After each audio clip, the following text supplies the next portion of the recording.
everyone, welcome to Enjoy English. I'm Alice. I'm Betty. And today in our Just So You Know unit, we're talking about complain all you want, which is great because I love complaining. Oh, me too. Yeah. It's can we learn to complain better though? So complaining, maybe there's a skill to it. Maybe you're not doing the best you can. You need to complain better. And complaining obviously is just when you like to whine about things or like, I'm so tired. I'm so hungry. So yeah, we do that all the time, don't we? Right. Most of the time I complain about my job. Yeah. Sometimes. Being here? No, being here is nice. Sometimes, mostly my students, why aren't they listening? Okay, yeah, that's talking to you. Right. So yeah, today, but I think it's a fun topic to talk about because this is an experience that everybody has. So complain all you want. Complain is a verb and it has a noun form, which is complaint. So make sure you have that T at the end, complaint, for the noun form. So let's learn to complain better after this little break.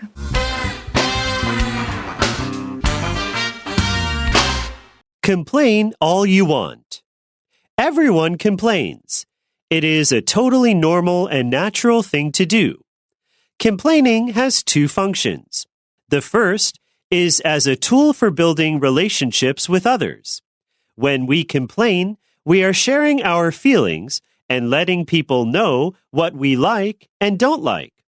This has the power to help people form relationships, and nothing unites us like a common enemy. When we complain, the people we talk to might provide solutions to our problems, which can help make the relationships we have with others stronger. The second use of complaining is as a way to process emotions. It can be difficult to name our feelings and understand where they come from. When we complain, we have the chance to talk through our negative emotions. It can be very helpful to give words to whatever pain we are experiencing so that we might feel better. Many people say that we should always think positively. However, sometimes the truly healthy thing to do is to recognize that something bad is happening, say it plainly, and then move forward.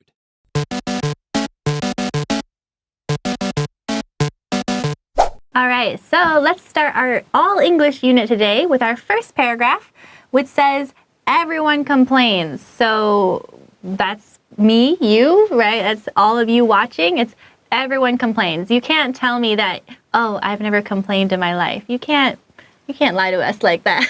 But everyone we can complains. try to complain less, perhaps. Right. I feel that when people grow older, we tend not to complain as much. Yeah, I think usually complaining is viewed as a negative thing, I would say. But maybe it can be positive. Let's find out. It is a totally normal and natural thing to do. So it is positive in a way, right? Because it's normal and natural. Maybe not positive per se, but you don't have to feel like I'm wrong for doing that because everyone does it. Right, and here you can see two words, normal and natural. Basically, if they're put together, that means they mean the same thing. So if you don't know the word normal, and you know the word natural, you can say, okay, so normal is a synonym of natural. They mean the same thing. Complaining has two functions. So that's interesting that they even broke it down like that because I just think, okay, complaining is just because we're angry or sad or whatever, right? So, but actually there's two special functions. Right, we're being very specific here, very scientific in a way. Right, so let's take a look at the word function. It actually has two meanings. The first one is the one that everybody is familiar with, the purpose of something, the function, the purpose of something. And the other meaning, you can say it's the responsibility of a person in a company. For example, you can say, my function at this company is to respond to customers' complaints. Okay, so functions, two meanings here. The first is as a tool for building relationships with others. So, okay, that goes with that first meaning, right? It's a tool for doing something.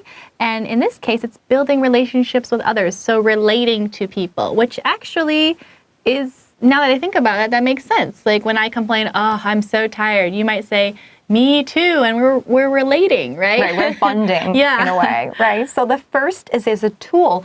A tool is something that helps you to do something else. A tool for gardening, okay? And a tool for, in this case, building relationships with others. Here, I want you to take a look at this phrase, build relationship. Relationships can be built. So this is called collocation in English, like what verb goes with what nouns. And here, relationship goes with build. You build a relationship. When we complain, we are sharing our feelings and letting people know what we like and don't like, which now that I think about it more, that's so true, right? When I tell you, oh, I'm so tired, or I can't stand my job or whatever, right? I'm telling you, all right, I don't like my job, or I don't like being sleepy, right? So it's letting you know more about me and how I feel. A way of sharing in a sense, right? So here it says you're sharing your feelings, giving people a chance to know you better. So basically when you complain, you're showing people your preferences. I don't like this, I don't like that. And people get to know you, and perhaps you find something in common when you complain. This has the power to help people form relationships, and nothing unites us like a common enemy, which again, if I say, oh, my boss, I don't like them at all, and you might say, oh yeah, me too. My boss now is fine. But be careful. we like our boss. Right. But I'm saying that a common enemy, right? If we both didn't like our boss or whatever, that one coworker, then we bond together because, oh yeah, I don't like them either, So it's, again, just a form of bonding or relating. Right, and you see this word enemy a lot in movies. You have a superhero and an enemy of that superhero who is always making trouble. Yes. Right, enemy. So common enemy is the enemy that everybody has. For example, pressure is a common enemy. Nobody likes pressure, right? And here we see another collocation of relationships. In our previous sentence, we talk about build relationships. Here, you can also form relationships. Basically, they mean the same thing. And there are a few other words. For example, develop. You can develop your relationship. Same thing. You can establish your relationship. And if we're talking about opposite, sometimes you damage your relationship. Damage your relationship. A lot of verbs that go with relationships. Right, a lot of them. When we complain, the people we talk to might provide solutions to our problems, which can help make the relationships we have with others stronger. So sometimes when we complain, right, maybe you have a great idea on how I can solve my problem. Like if I complain I'm tired, you can suggest going to bed earlier or whatever, drinking coffee. Right. Some sort of solution to my problem that maybe I didn't think about. Right, so there are many layers to complaints alone. So here it says, people we talk to might provide solutions to our problems. Solutions means an answer to something, right? And you don't say solution of our problem. You say solution to our problem. Be careful with the preposition here. Solutions always go with to something. And I also want you to take a look at which. Here we have a relative clause, right? And it has a comma in front of that clause. So my question is, what is this which referring to? Is it referring to problems? If it is, it sounds a little bit strange, right? Because problems can make the relationship stronger. It's weird, right? Yeah. So it's referring to the previous clause, the complete clause. The fact that people we talk to might provide solutions to our problem. This is what the which is referring to. This thing can help make the relationship we have with others stronger. Be careful with the usage of which here. And then another thing you might want to pay attention to is the word make. Make has different usage, and they're all very important when you take a test or when you are doing daily conversation. You can make something and then you make the relationship stronger. So you can say make something adjective, make me happy, make me sad, make the relationship stronger. Object, adjective. So it's like make something else, right? So, all right, excellent. So let's take a little breather and then talk about paragraph 2.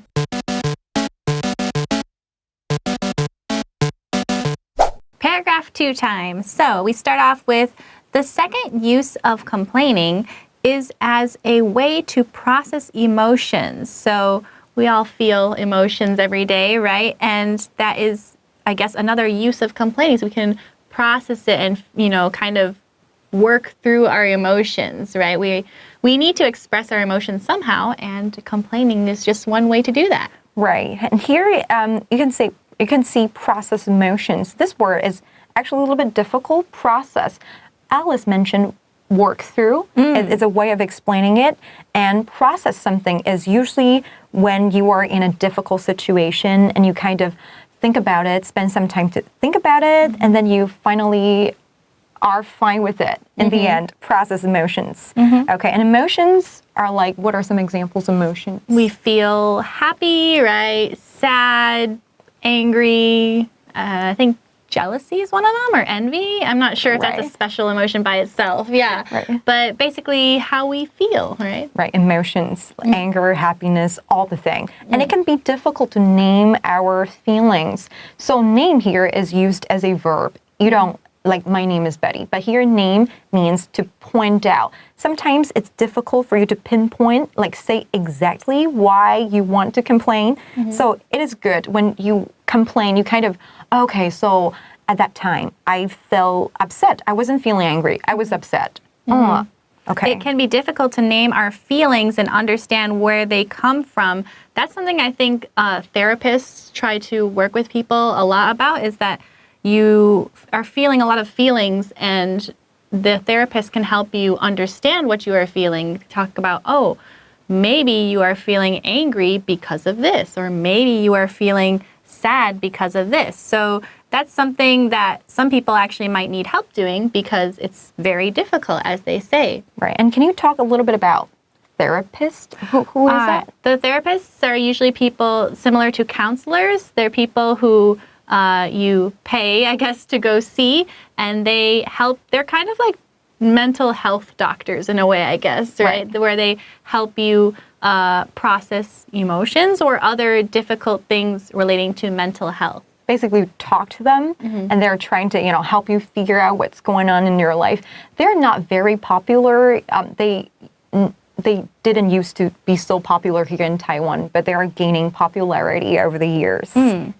When we complain, we have the chance to talk through our negative emotions. So usually, right, we don't need to process our happy emotions so much, the positive ones, but the negative ones usually, can be hard to deal with, especially if you're feeling a lot of anger or sadness or whatever else. So yeah, it can be difficult to process it, but it's good to talk through it when you complain. Right, and when you talk through something, you kind of talk in details about what's going on, talk it through, talk through something.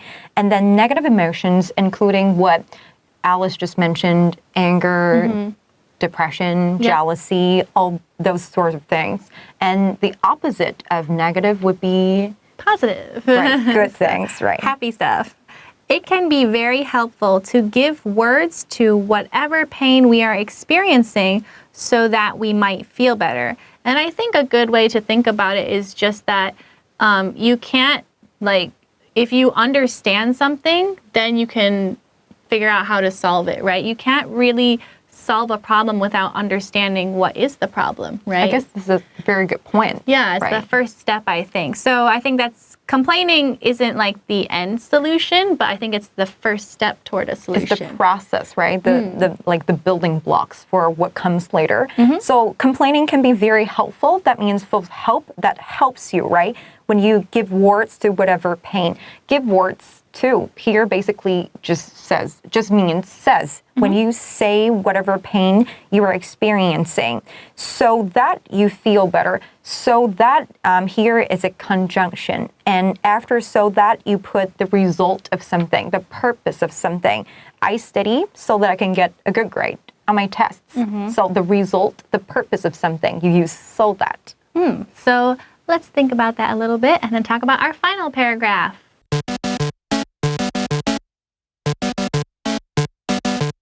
All right, our last part begins with many people say that we should always think positively, right? And you hear that a lot, like think positive, stay positive, right? It's something that many people say. A lot of people think that this is the best thing to do. Right. When you search the word complain, you put it onto the Google search, people are telling you complaints are not a good thing, right? Complaints should be avoided. You should do something else. But sometimes you can't really avoid complaining because, you're going through a tough time and you just need to, talk it through with someone else. So here it says, many people say we should always think positively. Positively is an adverb of positive. We talk about negative, right? So this is positive. You can say think positively, or you can say look at the bright side of things. However, sometimes the truly healthy thing to do is to recognize that something bad is happening, say it plainly, and then move forward. So again, it's not the end solution, but it's the first step toward that solution, because I don't think you can really solve something without understanding it. So once you understand it and admit it, acknowledge it, then you can move on and move forward. Right. This is actually what has been talked about in therapies. People say you have to admit that something is happening so that you can get your hands on it, so that you can, process through all the things that you have to process. Let's take a look at the sentence. The truly healthy thing to do is to recognize. This is a big word. Recognize means accept that something is true. So what is left for you to do is to accept that something terrible, unpleasant is happening. You have to accept that this is the reality you're looking at. And then you say it plainly. What does it mean when I say something plainly? I think it just means you say it directly, right? You say it right out loud. You don't try to say it in a nice way, right? Like maybe if somebody dies, you don't say directly, oh, they're dead. You say maybe they passed away or they moved on. That would be saying it not plainly. But if I just said it plainly, I would just say they died. Right, simply say it. Right, you just say it so that it's not confusing at all, or there's no chance of misunderstanding. Right, just be out with something. Just be out with what you want to say, what you have in mind. And then I think one thing that's very important here is to move on. You don't go back and complain about the same thing day after day, day in and day out. That just, A, is annoying for the people who have to listen to you, and B, it doesn't really help you move on with your life or work through the problem. You're kind of just stuck in the problem if you only complain and nothing else. Right, so complaining is a process, and you have to have that end solution one day. Yeah, so again, first complain, let it all out, vent as much as you want, and then we have to move on, move forward. Right, and then there's the word vent, right? Yes. This is the last vocab word. Yeah. Vent, I think, is a good word to know, V-E-N-T, really short. But yeah, you want to vent your feelings. Basically just tell people, a little bit like complaining, right? Vent to people. Okay. Yes, I'll say vent to me or let me vent to you. Yeah. So that's all the time we have today. We will see you all next time. Bye-bye.